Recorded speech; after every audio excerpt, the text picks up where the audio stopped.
day, my beautiful friends. How are you? I don't have a camera holder at the moment, so I'm just going to do this next one as I'm driving down to the store here. And we're going to continue talking about the armor of God.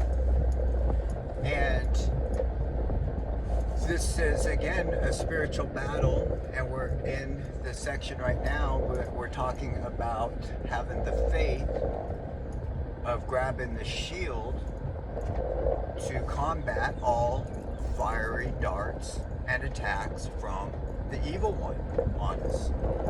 And now that we are a warrior of God and we are walking with Jesus Christ's ways and following his teachings and his gospel, we stand out to the enemy. And he sees us from miles away, as farther than we can even imagine, right? And so we have to have the faith of the shield. And with that being said, the faith of knowing that you have God on your side, that you are out here on this battlefield not by your choice, but by not having a choice of how do I want to say it? You're being attacked if you want to or not. When you start walking with Jesus Christ and have been redeemed and have been repentant of your ways and have asked God and Jesus to come into your life, you have declared what side of this spiritual battle you're going to be on. And if you don't have the faith of knowing this fact, that you have now put yourself out there, you're going to be beaten down. And you're going to be attacked and wondering why all these things are happening to you.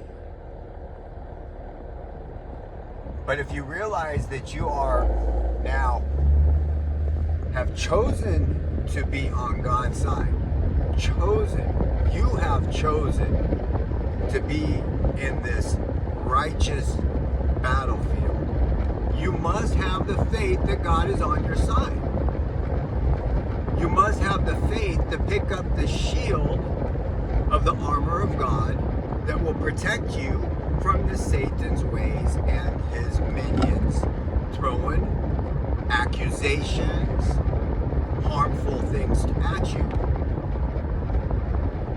And when you are understanding this type of a spiritual understanding, you understand that everything that is happening to you is for you, not against you. How would you know that the devil has evil plans and ways to attack you if you're not aware of that? And the only way that you can be aware of that is actually being attacked. Now, this is a spiritual warfare. We're in the physical flesh. We're picking up a spiritual shield. You see how it's two different things, right?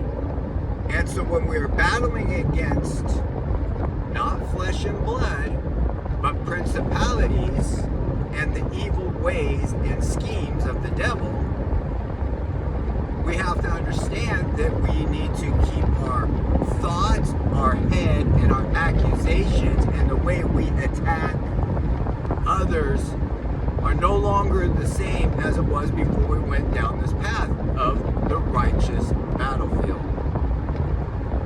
One of the best examples that I've just learned recently was when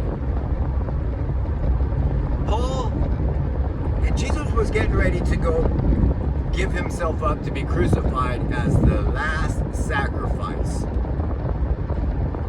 And Peter Simon, who was Jesus's favorite, who the church was built on the stone of Peter, he said to Jesus, I'm going to paraphrase this, Jesus, you don't have to go and give yourself up and be crucified.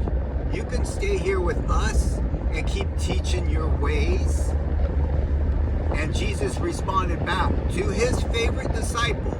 He said, "Get behind me, Satan." You see, Jesus right there was showing us that it wasn't the man that was trying to beguile Jesus or trick Jesus. It was the spirit that was in Peter. Now remember, Peter's like one of the people that trust him the most.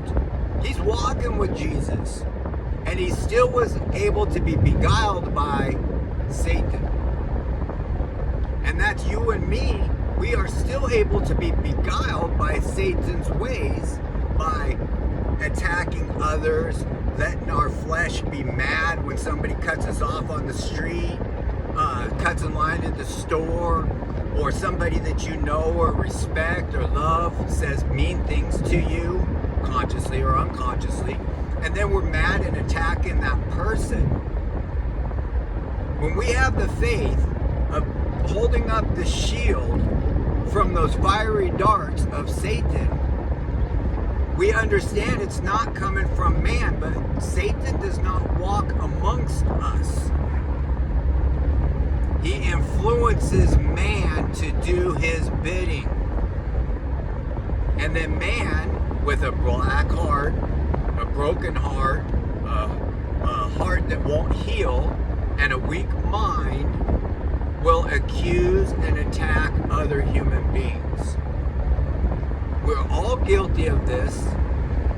Even when we are walking with Jesus Christ, have been saved, and are trying to do our best, we will still listen to that voice in our head and get mad at somebody, and we will attack them.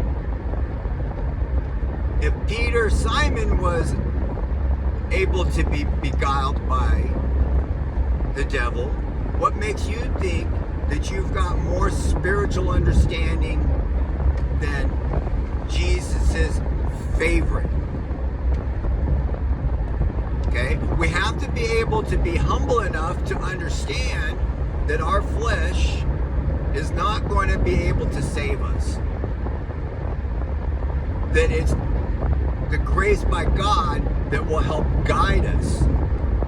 How many times when you've gone through your walk, wanted to go do a favor or do God's work and go out and try to help somebody, and then it be turned down, or you've been insulted because you were trying to help somebody, or that you help somebody and the wrong result comes out, you accidentally broke something or made the situation worse.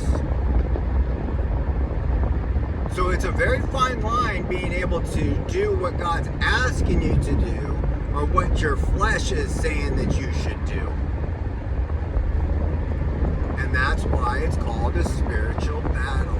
And we must have the faith, knowing that we can fight off those thoughts. We have to have that faith, knowing that we can heal our broken hearts. We gotta have the faith, knowing that everything that's happening to us that appears bad is not to us, but for us. For his rod and staff gives me great comfort. Great comfort. I hope that this is coming across in a way to let you know that these attacks that happen to you are your blessing. It's the shining light that's within you that's making people do things that don't seem to make sense. And as you go down through these walks and stuff like this, you can see them coming before they even happen. You can have understanding. You still might have fear of the unknown, but you can have the faith knowing that it was God that directed these paths to happen. And God will not let Satan destroy you if you've got the strong mind of faith. My friends, God bless you. God bless you.